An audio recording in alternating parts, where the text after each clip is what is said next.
नमस्कार, मैं भरत आपका स्वागत करता हूं डीएनवी झारखंड में। आज जानते हैं झारखंड की प्रमुख खबरों के बारे में। इससे पहले आपसे छोटी सी निवेदन है, अगर आप इस चैनल पर नए हैं तो चैनल को सब्सक्राइब कर ले और बेल आइकन को प्रेस कर ले ताकि झारखंड की खबरों की अपडेट आप तक पहुंचता रहे। तो चलिए शुरू करते हैं आज की पहली और बड़ी खबर से।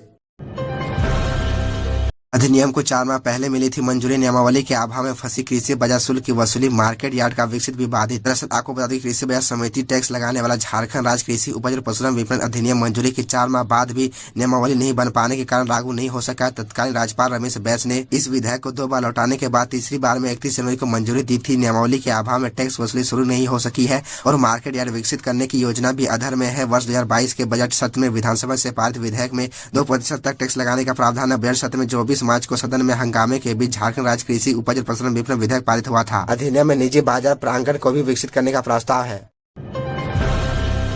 योजना बनकर तैयार, राज्य के 38,432 आंगनबाड़ी केंद्र बनेंगे प्री स्कूल। झारखंड के सभी आंगनबाड़ी केंद्रों पर सरकार 338 करोड़ रुपए करेगी खर्च। दरअसल आपको बता दें कि झारखंड सरकार राज्य के 38,432 आंगनबाड़ी केंद्रों को प्री स्कूल के रूप में विकसित करने जा रही है। इसके लिए समाज कल्याण विभाग ने कार्य योजना तैयार कर ली है। विभाग एक नई योजना आंगनबाड़ी चलो अभियान इसी वर्ष शुरू करेगा। बेहतर शैक्षणिक वातावरण सुनिश्चित करने के लिए सभी आंगनबाड़ी केंद्रों में बेंच और डेस्क जैसी सुविधाएं क्रमवार बढ़ाई जाएगी। साथ ही अध्ययन सामग्री की व्यवस्था भी सुनिश्चित होगी। आंगनबाड़ी के बच्चों को बेहतर शिक्षा, गर्म, ताजा और पका हुआ पोषाहार दिया जाएगा। यही नहीं, इन केंद्रों में करीब 12 लाख बच्चों को राज्य सरकार यूनिफॉर्म और जूते भी देगी। सरकार का मकसद है कि छोटे बच्चों को जब सरकारी स्कूल में कक्षा 1 में एडमिशन हो तो वो बौद्धिक और शारीरिक रूप से पूरी तरह से विकसित हो। इस पूरी योजना में करीब 338 करोड़ रुपए खर्च होने का अनुमान है। खबरों में आगे बढ़ने से पहले आपसे छोटी सी निवेदन है कि अगर आप इस चैनल पर नए हैं तो चैनल को सब्सक्राइब अवश्य कर ले ताकि झारखंड की हर खबर आप तक पहुंचा सके। 10th-12 टॉपर्स को लैपटॉप, मोबाइल व 3 लाख तक मिलेगा इनाम, हेमंत सरकार की योजना। दरअसल आपको बता दें कि झारखंड सरकार ने मेधावी छात्रों को उच्च शिक्षा के लिए प्रोत्साहित करने के लिए एक इनाम योजना शुरू की है। इस योजना के तहत जैक बोर्ड परीक्षा, सीबीएसई बोर्ड परीक्षा और आईसीएसई बोर्ड की परीक्षा के शीर्ष 3 रैंक धारकों को 3 लाख रुपए तक नगद पुरस्कार, 1 लैपटॉप और 1 मोबाइल फोन दिया जाएगा। इसके अलावा अन्य टॉपर्स को 1 लैपटॉप और 1 स्मार्टफोन के साथ कुछ पुरस्कार राशि दी जाएगी। मालूम हो कि दिवंगत शिक्षा मंत्री जगन्नाथ महतो ने साल 2023 की शुरुआत में ही इस योजना की घोषणा की थी। उन्होंने बताया था कि इस फैसले को कैबिनेट की मंजूरी मिल गई है। वहीं मुख्यमंत्री हेमंत सोरेन ने कहा है कि झारखंड बोर्ड परीक्षाओं के बाद मेधावी छात्रों के परिवारों की शुरुआती वित्तीय बोझ को कम करना चाहती है, इसलिए हमने योजना शुरू की है। बता दें कि 2020 में भी पुरस्कार और सम्मान समारोह आयोजित किया गया था, लेकिन इस बार इनामी राशि में इजाफा किया गया है। शिक्षकों को ग्रेड 3 में 14 साल बाद प्रोन्नति देने की कवायद शुरू। आपको बता दें कि जिले के प्राथमिक शिक्षकों की अच्छी खबर है। वर्ष 2009 के बाद अब ग्रेड 3 में भी शिक्षकों को प्रोन्नति मिलेगी। सोमवार को झारखंड प्राथमिक शिक्षक संघ धनबाद के प्रतिनिधि मंडल ने डीएससी भूतनाथ रजवार से मिलकर शिक्षक समस्या पर वार्ता की। संघ की ओर से उठाए गए मामले के बाद शिक्षकों को ग्रेड 3 में प्रमोशन की मांग को मानते हुए डीएससी ने इस संबंध में आदेश जारी कर दिया है। शिक्षकों को 44 बिंदुओं से संबंधित जानकारी देते हुए अपना फोल्डर 25 मई तक अनिवार्य रूप से जमा करना है। कक्षा 6 से 8 में सीधी नियुक्ति वाले शिक्षकों की रिपोर्ट प्रखंडवार अलग से तैयार करने को कहा गया है। बताते चले कि पिछले दिन धनबाद के शिक्षकों को ग्रेड 4 में प्रोन्नति दी गई थी।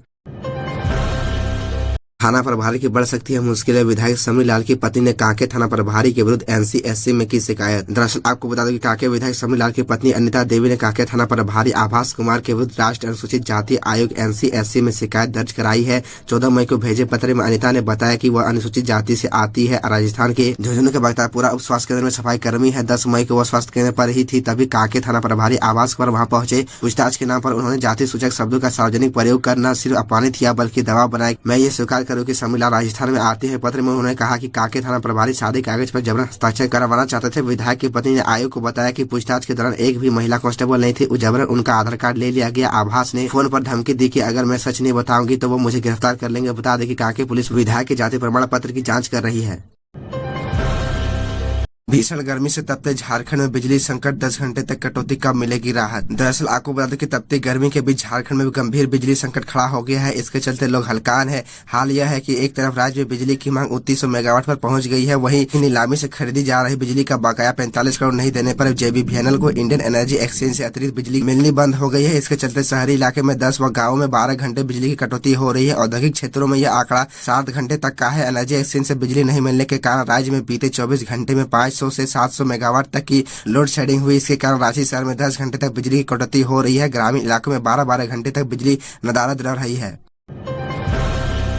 राष्ट्रपति के स्वागत को लेकर राजधानी रांची 24 मई को करेंगी झारखंड हाईकोर्ट की नई बिल्डिंग का उद्घाटन। दरअसल आपको बता दें कि राजधानी रांची के धुरवा में झारखंड हाईकोर्ट के नवनिर्मित भवन के उद्घाटन समारोह को लेकर सभी जरूरी तैयारी को अंतिम रूप दिया जा रहा है। नए परिसर में लगभग 2000 लोगों के बैठने की क्षमता का विशाल पंडाल बनाया गया है। यह पंडाल पूरी तरह से वातानुकूलित बनाया गया है। राष्ट्रपति द्रौपदी मुर्मू द्वारा 24 मई को शाम 5 बजे नवनिर्मित इको फ्रेंडली बिल्डिंग का उद्घाटन किया जाएगा। इस अवसर पर राष्ट्रपति के अलावा सम्मानित अतिथि राज्यपाल श्री राधाकृष्णन, भारत के मुख्य न्यायाधीश डॉक्टर डी.वाई. चंद्रचूड़, विशिष्ट अतिथि मुख्यमंत्री हेमंत सोरेन के अलावा आदि गणमान्य अतिथि उपस्थित रहेंगे। उधर हाईकोर्ट के रजिस्ट्रार जनरल मोहम्मद साकिब ने बताया कि उद्घाटन समारोह की तैयारी लगभग पूरी हो गई है। तो यह थी झारखंड की टॉप बड़ी खबरें, और इसी तरह झारखंड की छोटी सी बड़ी खबरों को देखने के लिए आप हमारे चैनल DN न्यूज झारखंड को सब्सक्राइब कर ले और बेल आइकन को प्रेस कर ले, जिससे आपको झारखंड की हर छोटी बड़ी खबरों की अपडेट आप तक पहुंचता रहे। तो आज के लिए इतना ही, हमें दीजिए इजाज़त, फिर मिलते हैं आपसे अगले वीडियो में।